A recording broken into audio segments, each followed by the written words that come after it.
Hey, Greg. It's one of those things where it seems to be the same script every week. You guys had a lively start there. You go into halftime scoreless, and then somehow, some way, San Jose breaks through and get the win. How did you see that the first half, first of all, and then the goal? How that sort of broke you guys down there in transition? Yeah. It's interesting because each one of these games, there's some similarities to it, and then there's some differences to it, right? The similarities, I think, are the guys come out and they fight and they work and they compete, and inside of that, there is, you look at the opposition, you go, they're not better than us. Not better than us. It comes down to execution. Like the amount of open 3 versus 2, 4 versus 3s, the breaks that we have with space with our best players in the actions that we squandered over the course of the night is tonight. That is tonight. Like there is, yes, we gave away a goal, but it's the sheer number of man-up rushes, if you will, or transitions or attacks that we have that we squander over the course of the night that becomes the difference in the game. Now the opposition's staying around. It becomes our guys want to win so bad, and I feel that we expose ourselves sometimes. Maybe we make choices. Our decisions were poor in those moments. Our execution wasn't great, and we let too many of those moments squander tonight. And then, to be honest with you, I haven't looked back exactly on the goal because I would think I was talking with, I don't know what I was minding at the second, but I saw the ball get out to the right side and get whipped and cross the face of the goal. Somehow we lose a runner in the box again, and they're getting a tap in a situation that didn't look like it was going to be much of anything, and somehow it becomes something. And that is the same story in some ways. But for me tonight is just the sheer amount of like positive looking attacks where we have the right guys on the right ball and moving in the right direction that we don't get anything out of any of those. And then the margins become fine again as the game continues, and it's just one mistake, and that's that. And that's been it's not to say we made one mistake in each game, but when we make mistakes, we get punished, and that happened again tonight. So the frustrating part for me was we had more than enough opportunities to open that game up and be on top, I don't want to say comfortably, but be on top, and we just never got there. And that's disappointing tonight. It sort of felt that way in the first half. The guys, you could tell they wanted to come out and try to get on top of the game early. But in those situations where it's 3v2 or with the advantage, you expect the guy when things are going bad to sort of try to do it on his own. How do you get that message around that says, we're down? I mean, we're struggling, of course, but how did you get that message to a guy that maybe look to your right, look to your left, maybe the play opens up that way? Yeah, I think we'll go back and we'll probably look at 10 of these and we'll analyze our decisions, but guys in these situations ultimately need to make the best decision for the team, for the goal, to make the best chance. And sometimes we choose ourselves, sometimes we lose, we just don't execute, we lose the pass, maybe it's the right intention with the bad pass, but sometimes tonight we chose ourselves when we needed to choose our teammate, and if we choose our teammate, I think we have a much better looking goal. And again, I think that comes down to guys wanting to win so bad. They want to take responsibility. They want to, I think we let ourselves a little bit down in those situations tonight. Hey, Greg, thank you for your time. Just want to know if maybe you have an update on Marco, since he, kind of had to be subbed out due to injury, maybe the severity of it, if you know. I don't know. I don't know. I mean, it doesn't look good because it's a wide open game that is where he made some really good runs through the back line that we can maybe slip him in, and we don't. I think he was on his fourth one of those over 40 or 50 yards, and then on the recovery he looked like he was struggling. And I don't know if it was hamstring related. I don't know if it was cramp related. I don't really know yet. So we'll keep you posted, but I don't know. And just what you thought of Joe. He seemed active to start the game, and then Gabe as well. Just what do you think from their output? What kind of maybe did you not like in the final third per se? Yeah, no, I think this game is ideal for those guys because the amount of space they had to run with the ball, to run into, again, because the way San Jose plays, they try to get to a man-on-man press. They try to release. They try to get you stepping forward. And if you can break that press, there's lots of opportunity on the other side. We talked about that coming into the game. And we wanted to get Marco, Joe, Gabe, these guys on the ball, facing forward, running and either in behind or running at them. I think a lot of those scenarios came. And I just think we, we didn't execute on those actions the way we should have. Sometimes it was, like I said, sometimes we didn't make the right decision. Sometimes we just didn't execute upon the decision, and we tried to flip-flop them so, they would be running maybe on their strong foot to see if that could change some of the decisions and the thoughts and the ideas. Maybe not a ton. But we got into some really good spots, and I think that's the nature of a little bit of how San Jose plays, because there's a risk reward with the way they want to press and step out, and we got what we wanted out of it, was some of these breaks with the guys that we wanted in the breaks. And I think Nasi gave us some legs at the top and some running into channels and spaces and some of those things. So I thought we looked really dynamic in the front half of the field, and it's just about execution. Greg, wanted to get your thoughts on two players. One, you just mentioned Nascimento, first start, and he looked at times very active. And also Novak made a couple of real big saves for you, and just seems to have a confidence back there that maybe we didn't see early in the season.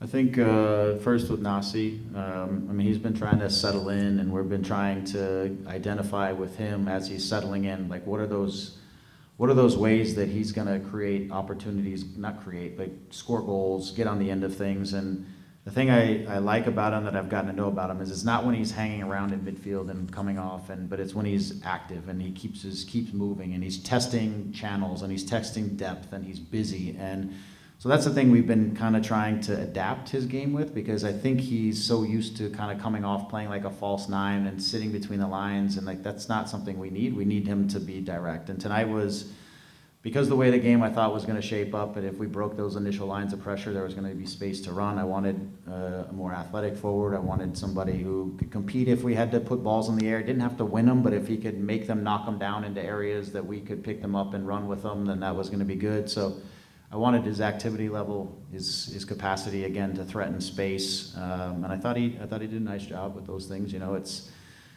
for him, it's going to be us making good decisions, him getting to good spots, finishing opportunities when they come, things like that. But tonight set up for him in a way that I felt like, and he did a good job inside of his minutes.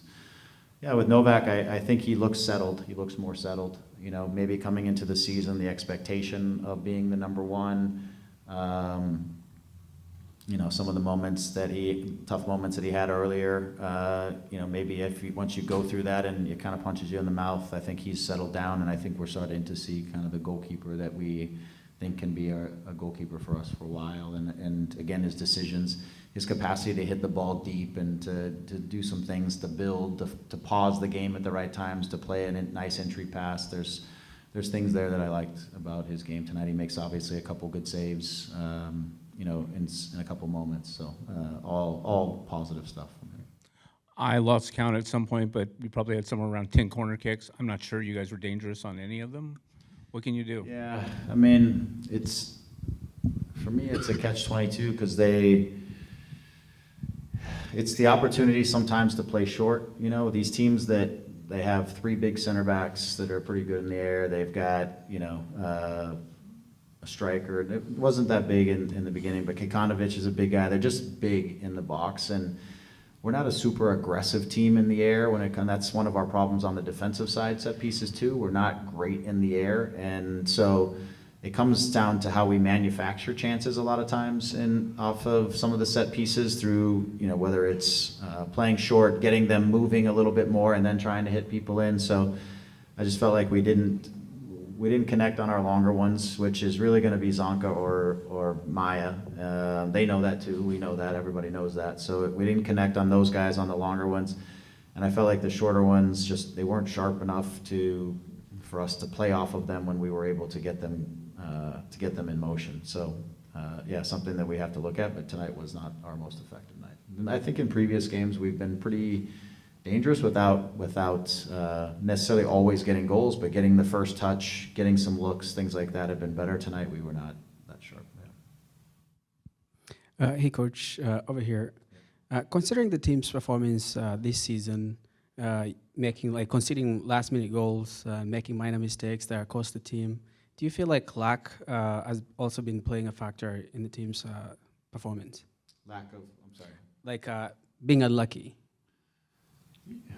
Well, I'm a guy that's not like I'm not a big believer in luck.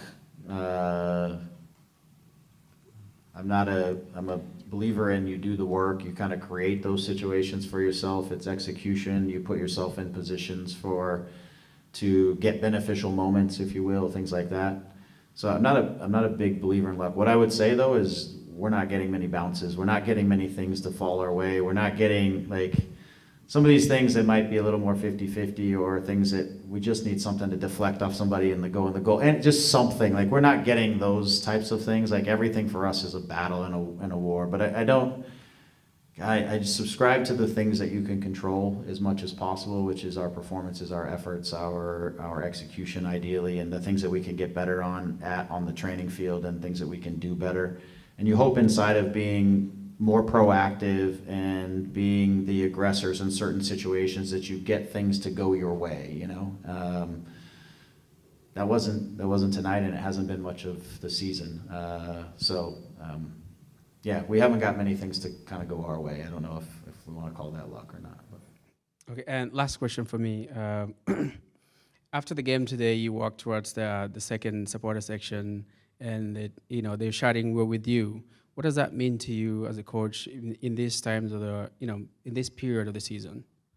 Yeah, I mean, the first thing I want to do is thank them for their support, because the guys feeling their support helps them to battle and to fight, and the guys are frustrated too, and everybody feels that frustration, and they want to perform for the fans. They know they're there. They want them to have the feeling of winning and all that kind of stuff. So the first thing I want to do is say thank you. We're going to get this moving in the right direction. The conversation, and I think they see it too, it's not a lack of effort. It's not the guys not working hard, trying, battling. Like we haven't been able to turn the margins and execute on the victory. So and I'll speak for everybody in that locker room. We're eternally grateful for the support that they're giving us, and I mean that in a positive way, the positive support that also they're giving us, because yeah, it's a grind right now, and I can understand being super frustrated with all of the results, but they're still there, and I think they hopefully see a team that's still fighting for everything, and that's important. That's one of the things I think that's very important about putting on this jersey, is that every time you come out, you fight for it every single time, and then we got to execute and be better in key moments of the game, and then we can get the good emotions. As I said to the guys in the locker room, this is not about an effort thing. This is about an execution thing. Like we need to be better in moments of the game that determine outcomes of games, and that's how you reward yourself with victories. Greg, you said you don't want to, I'm sorry. You don't want to describe it to luck, but then you described like can't get a bounce, these things that don't happen that are, especially in a low-scoring sport. Sure, It's sure. just Yeah. another name for luck, basically. Yeah. As a leader, is that part of the message you're trying to give these guys, is that you got to keep working, even though you seem to be quite snake bit at this point in terms of like 16 straight games? That's not a real thing, but it's the only way to really describe what's happening to you guys. Yeah, I think, again, I think you control what you can control. The more times we make good decisions at the end, we put ourselves in the best situations to score goals, we'll score goals. The more times we hit shots on goal, maybe it'll deflect and hit somebody and go into the goal. Like the more things that we can control and do in the best way to give ourselves the best chance to win, then I think and I hope things will fall in our favor, But I think you can't get caught up in hoping that luck is going to go your way. I think you gotta really emphasize what is it that we can really impact out there in preparation, training, on the training field, in the game prep, all those kinds of things. And so I want the guys focusing on that. And every game, whether we win, lose, or draw, and it's been a lot of the draws and losses this year, we still analyze, it's still process, it's still how do we improve, that's where we focus on. Our emotions obviously are riding some of these results, but our mindset is on the next game, process, do the right things, put the right effort in, and all that good stuff. So control what you can control is really the kind of the message on that. Hi, Greg. Thanks so much for your time. Thanks for talking to us. You guys have RSL on Saturday and then a 2-week break. What does that 2-week break represent to you guys, and what do you hope to put right in those 2 weeks? Thank you. I mean, I think at the end of this week and given our results, a positive result going into a 2-week break is really important. Not to put more importance on things, but you know, it's been a busy week for everybody across the league, and it's the third game in the week. We're fortunate to get, for the first time, back-to-back home games, so we don't have to travel. We can recover here, and we got to go get the result on the weekend, and then we'll reassess going into the 2 weeks. You know, some things, maybe we adapt some things, but in order to adapt with this particular group, I'd like to have time to work with them. So we'll see. Again, I feel like our results are on the margins. You know, they're not like, if I was going out and going, Jesus, we're just getting hammered every game, or we're just losing, then I would be adapting a lot of things. But it's really comes down to execution. It's not like the moments that we're looking for aren't there in these last 4 or 5 games, especially take New York out of the equation. But the moments are there for us to get results. So we'll reassess as we go into the 2 weeks. But it's a period where we have to give guys some time off. This is a break where we have to give them the time off, which I think they need. But then it's the opportunity to kind of just reassess what the next series of games are really going to look like and how we want to approach them. But for now, it's all eyes and energy and thoughts on RSL and a home game where we really need to work to get the result that we need. What would be a positive result? Could a draw be a positive result, or is that Well, I would always say it depends how the game goes, but a win is the positive result. You know, a win is the one we need. But I never look at a game that you don't deserve to take 3 and you take 1 is okay. But I think we are at home, and I think we need to go for and we need to take 3. But we do that by executing in every single moment of the game, not coming out and trying to win the game in the first minute and throwing all these numbers high and doing some of the stuff that at times was happening tonight, where a lot of guys were getting ahead of the ball and then balls would turn over and there was loads of space on the transition. We have to do that in a very controlled and methodical way, that we are protecting ourselves while imposing ourselves while executing on the things we need to execute upon. And our final question will go to Zoom. Sophie, go ahead. Hey, Greg. Hi, Sophie. You're so meticulous in your planning and your approach to the game. Are you shocked by what's happening? Yeah.